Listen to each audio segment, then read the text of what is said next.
Chapter 5 is about understanding residents' rights. So residents have the right to live a full and fulfilling life. They still have rights even if they are in a facility. The Nursing Home Reform Bill, or the Legislation Act of 1987, is called OBRA. So the Omnibus Budget Reconciliation Act of 1987 is the federal law or the federal agency that protects the rights of residents. These federal regulations now state that these rights are basic human privileges protected by law and have to be provided to all residents. Privacy and confidentiality. You need to knock before entering the room. Always show respect. Close or pull the curtain while giving personal care. Never gossip about your residents. Keep personal and medical protected health information, or PHI, confidential. So when patients are admitted to a facility, they get a patient Bill of Rights and Responsibilities brochure that kind of explains all of their rights when they are in a facility. They have the right to participate in any activities that they like to. They have the right to consent and refuse anything they like. They have the right to communication. They have the right to know what is going on to them. They have the right to privacy. They have the right to safety and freedom, and they're to practice their own religious beliefs, to research or be educated about their environment or about their facility, to make changes to their room or their roommate, to know about what charges they're being charged for their stay. They have the right to satisfaction. They have the right to complain without fear of retaliation. They have the right to complain about pain and get appropriate pain management, to have visitation at any times of the day or night. They have the right to know what the grievance policy is for the facility, and we'll talk about that in just a minute. Patients are responsible, though, with their rights to make sure that they are completely informed about their rights and their plan. They have the right to, they also need to be responsible for their behavior. So behaving in a way that's appropriate for the hospital stay or the nursing home stay. They also have patients responsible for being safe, which means using their call bell, waiting for help, and also good stewardship, fulfilling their financial obligations and their participation in their facility. Only the resident or the medical durable power of attorney can have information about each resident. That's part of the PHI, or protected health information. Not all family members are entitled to all of the information about patients. Also, for privacy, confidentiality, staff members on the next shift that are caring for the resident need report about the resident. Everybody in the entire facility does not need to know about the resident if they are not having direct patient care with them. The HIPAA is the Health Information Portability and Accountability Act of 1996. That is what really protects their protected health information. So make sure you know both of those federal laws. Information for the resident: we must post and inform the residents of their resident rights. Residents have the right to see their own personal medical records, but they need to go through the proper channels to get them. So you can't just hand them the chart if they want to see. You can't give the chart to the family member. They have to go through medical records, fill out the appropriate forms, and then be able to view their medical records. They have the right to be fully informed about their total health status. They have the right to know about the services that are available to them and to know about the Ombudsman program, which is a free legal counsel that helps them with grievances without fear of retaliation. They have the right to see the most recent survey. We talked about the surveys being yearly. So those surveys are posted, and everyone, it's public knowledge for that. This is a little video that's going to show you about what the residents have the right to and what residents are given when they are admitted, or more about when they're admitted to a facility so that they know what their resident rights are.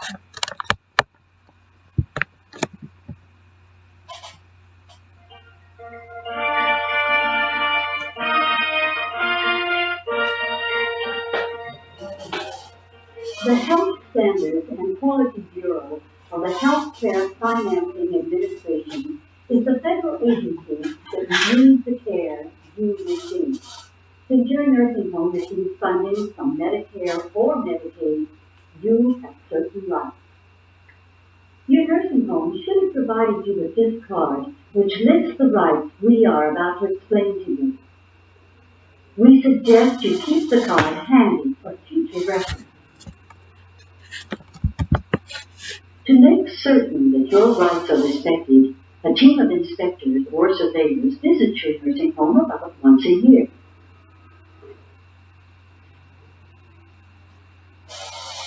They were asked to speak with some of you individually or as a group. These surveyors will be carefully listening to what you, your relatives, and the nursing home have to say about the quality of your life here in your nursing home. I'm Sharon Smith from the State Health Department. I'm one of the civilians here.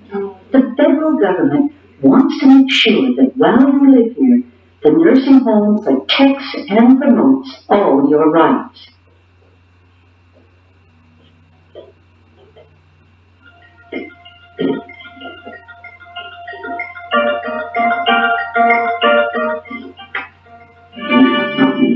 You have the right to be treated well and with respect. You have the right to be treated as an individual with your own needs and preferences honored. I'm Mr. Barr. I think I'm Mr. Which would like to go tonight. I'm good to go to 10 o'clock. Okay, I'll be back in 10 minutes. Okay. This means you can make decisions about yourself and have your wishes taken into account. Here you go, Mrs. Brewer. Oh, my, do I have this?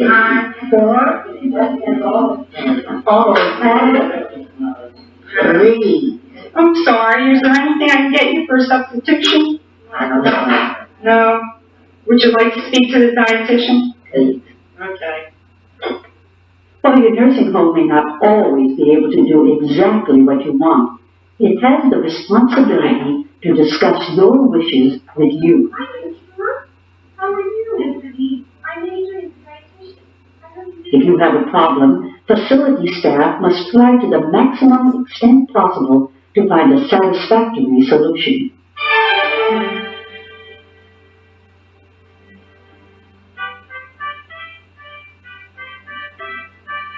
You have the right to expect your nursing home to take care of your health needs. Slowly bring your legs out, and then you're going to bring it back in, just to the middle. And once then we want to make sure the toes are pointed up towards the ceiling. Bring it out. A little bit different. You have the right to meet with other residents as a group. Hello, everybody. Welcome to our resident council meeting. Sometimes this group may be called a residence council. This group may discuss such things as individual concerns, acceptance of meals, and any changes they would like to see the nursing home make. When the surveyors visit, they will talk with groups of residents. And I'm here as a state coordinator to do your annual survey. You have the right to complain. If you have a problem that you and your nursing home are unable to settle, you or a family member can call your state survey agency to look into the complaint for you. Your nursing home has posted a list of other agencies you can call, such as your local ombudsman, who is available to help you resolve your problems with your nursing home. If you ever need the list, please ask one of your caregivers to provide you with a copy.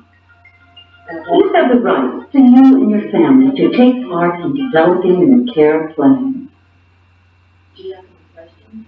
Most facilities have care planning meetings for each particular need, such as dietitian, social worker, and physical therapist. I'm using that as your physical therapy. When your nursing home has such a meeting, you have a right to be present and participate in planning your care and scheduling your activities. I've noticed that things like that. This includes discussing your participation in activities that are meaningful to you, I always like to keep up with current events. or receiving the social services you require. your facility does not have formal care planning meetings, you still have a right to participate in planning your care. All you have to do is tell a caregiver at the nursing home that you would like to help plan your care and activity schedule. You have the right to privacy whenever you feel you need or want it. Ms. Hicks, can I come in? This means privacy from staff, Back in 15 minutes, John Marshall. I'll be back in 15 minutes. or other residents, repair workers, and visitors. I'm a person that likes privacy sometimes. Yes. You should also know that during the survey, surveyors have private interviews with some residents. If you are selected for a private interview, you have the right to agree or disagree with being interviewed. If you agree to an interview, you have a right to have that interview in complete privacy with no one else present. It is entirely up to you who is there. Visit the nursing home to ensure that all residents. In addition to the rights we have talked about, you have many others, such as keeping and using your personal property in the way you like. Maintaining your relationships with old friends and your family. Making new friends. Handling your money. And voting in local, state, and national elections. In other words, you have the right to continue living as an adult and a citizen.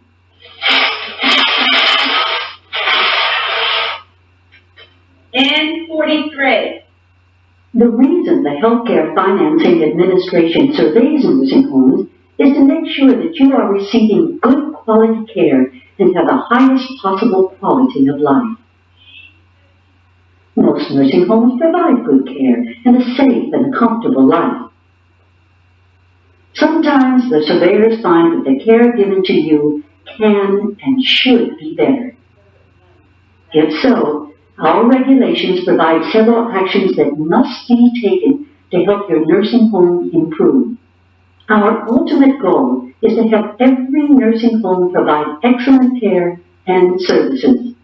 As every good health care provider knows, their most important job is to take care of you.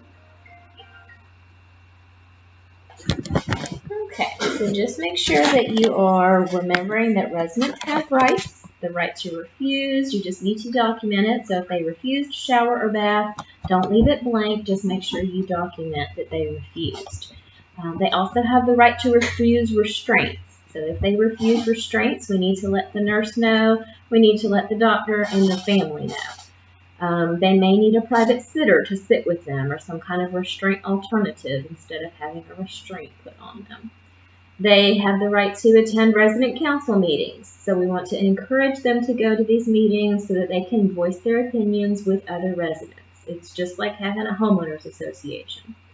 They also have rights to vote, but remember when they're voting, you are not allowed to check their ballot for them. They have to do that completely on their own. They have these absentee ballots that come in the mail, but you cannot fill that out for them. If they need help with any of their services, you're going to direct them to the social services director. They can help them with their finances, with what is available to them, what they are entitled to receive. Okay. Grievances. So anytime someone complains to you, you need to write it down in a formal grievance. There's a form that you need to fill out. It just simply says who you're getting the grievance from or the complaint from, and they can write it down or you can write it down, and then it needs to get investigated. They have the right to complain without fear of retaliation. Facilities have to promptly act on these resident complaints. There's a whole process to investigating them. And then the ombudsman may be involved. The ombudsman is the federal law that requires that they have this program where the families, the residents, they have this advocate that can help them outside of the facility if they feel like they haven't been able to resolve their issues. So there is a poster on the wall that tells us about our ombudsman, advocate for residents' rights, helps resolve complaints, offers free confidential services. There's a 1-800 number to call, but there's also a local office in every community. So make sure they know about this ombudsman program. The ombudsman is the person who receives the complaints and works with them to resolve them if the nursing home hasn't resolved their complaints internally. This is just an example of a grievance form. Simple: date, who you are, department, complaint, investigation, decision made for the investigation. The administrator needs to sign it, and so does the complaining party. Okay. Choices. They have the choice to refuse treatments, medications, food. They can choose their own doctor. They can use their own things. They can use their own electronics as long as they're checked by maintenance and approved. So if they bring in a new fan, maintenance has to look at it, make sure it's good, puts a little tag on it, they can use it. They can bring in furniture as long as it's not cluttering up the room too much, it's not a fire hazard, and you can get past the furniture. They can hang anything on their walls that they like, even if their roommate doesn't like it. You can pull the privacy curtain. They have the right to choose their own activity schedule. We can't force them to go to activities. We can encourage them. We can let them know what's going on. If they ask you to take them to an activity, you want to try to get them to that activity on time and don't disrupt them during their activities. Activities only last 30 minutes to an hour. If you need to do something to them before or after that, you can do it. But don't go during an activity and ask them to leave to go take a shower or something. They are entitled to have access to a telephone. A lot of them have their own cell phones now, but if they don't, they can use the phone that's at the nurse's station. The family members need to be aware that they are allowed to use a phone 24/7, so if they call them at 2 o'clock in the morning, it is their choice. Residents have to follow the house rules. Some of those house rules are no smoking. So no smoking in designated areas. They can only go outside to smoke. Some facilities don't even allow smoking outside. They also have to stay out of restricted areas. So they can't go into the kitchen. They can't go into the nurse's station. They can't go into the office areas. Even though this is their home, they still need to follow those general house rules and stewardship of making sure they're not in hazardous areas. If you go into the kitchen, you need to make sure you have a hairnet on. Okay. They do not have the rights to other residents' medical records. That's why we're not allowing them to go into the nurse's station where there's a lot of protected health information. They can't just wander back there, pick up records, and start reading them, or charts. Okay? So there are certain areas that they are not allowed to wander in. But if they are wandering in safe areas like hallways or outside in gazebo areas or screened-in porches, areas where they're allowed to roam, then they are allowed to roam around. Some places have locks on the doors, some places do not. It just depends on your facility policy. Okay. Residents have the right to be free from restraints and free from abuse. So each resident has the right to be free from any physical or chemical restraint used either to discipline them or for the convenience of the staff. Restraints are only supposed to be used to help personally protect the resident. Sometimes restraints are not safe. So just make sure you know restraints can be a hindrance there. People injure themselves with restraints. But the intention is to make sure that they're trying to help prevent injury, but they don't always do so. But we cannot restrain residents just because we want to discipline them or it's more convenient for the staff to sedate them. Residents have the right to be free from verbal abuse, sexual abuse, physical abuse, emotional abuse, mental abuse. There's more than just physical abuse. So make sure that you are not doing any kind of corporal punishment or involuntary seclusion. You can't lock a resident in their room. You can't put them somewhere and not go and check on them, involuntarily secluding them because they can't move or can't get out of their bed. Emotional abuse. You can't talk bad about residents to them. You can't mock residents. You can't make fun of residents. So be sure those verbal communication skills that we talked about earlier, make sure that you are not unintentionally abusing someone emotionally. The facility has to have policy in place to prevent this mistreatment, this neglect or abuse of residents or their personal property. This is the reason that all the staff gets a background check. Again, we talked about if you have a felony against you in any area of abuse or neglect or theft, then you might not be the best person or the best candidate to work in a facility. So if the resident or family complains about you to another staff member or complains about another staff member to you, you need to report this to the charge nurse immediately so it can be investigated. You can't take abuse or allegations of abuse lightly. Anytime you suspect abuse, you need to report it. And definitely if someone complains to you about someone, you need to report it. So if you see abuse or you suspect abuse, you have to report it immediately. You are just as guilty as the person committing the abuse if you do not report it. Report it to a charge nurse, a director of nursing, a supervisor, anybody. If you witness abuse, you need to enter the room to provide for the immediate safety of the resident. So don't just walk by a room and you hear someone yelling at a patient. Walk in, offer your help, see if there's something you can do. So do an intervention. Okay? And it's not just staff members that abuse residents. Other residents abuse each other. Sometimes even when husbands and wives are in the same room, they can be verbally abusing to each other. You could also have family members that come in and are verbally or emotionally or monetarily abusing a family member. Realize that it's not always the staff that's going to abuse people. Negligence. You need to know what this word means. It's an unintentional wrong in which a person did not act in a reasonable and careful manner and the resident or the resident's property was harmed. So, you can be negligent because you didn't do what a reasonable person would have done in your situation. So make sure that you are not negligent, like leaving your baby in the car. Okay? Threatening a resident is considered negligence. Doing anything to a resident that is not ordered by the doctor or charge nurse is considered negligence.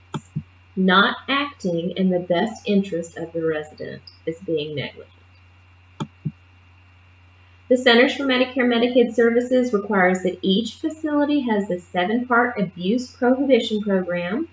Part of that is having a policy in place so when we're hiring staff members, these staff members don't have a history of abuse. We need to screen potential new hires. We have to train employees, both new and ongoing, every year in abuse prevention. There are prevention policies and procedures in place about reporting abuse. There are phone numbers to call. You can do it anonymously. You can let the charge nurse know. We need to identify possible incidences or allegations that need to be investigated. These investigations of incidences and allegations help protect the residents. The ombudsman may need to get involved to help protect the resident during the investigation so they don't feel like they're being retaliated upon. Make sure you're reporting any incident that you see about abuse and reporting it immediately. Each year they have to go over these policies. Sometimes the surveyors may ask you about what the policy is for abuse, how do you report abuse, where do the residents know about their abuse prohibition. So we need to ensure that the residents, the families, the staff, that everybody feels able to communicate the concerns without fear of retaliation or reprisal. Restraint use. Like I said, restraints are used temporarily in an emergency until another solution can be found. They must be ordered by the doctor, and the nurse is the one who tells you about the order.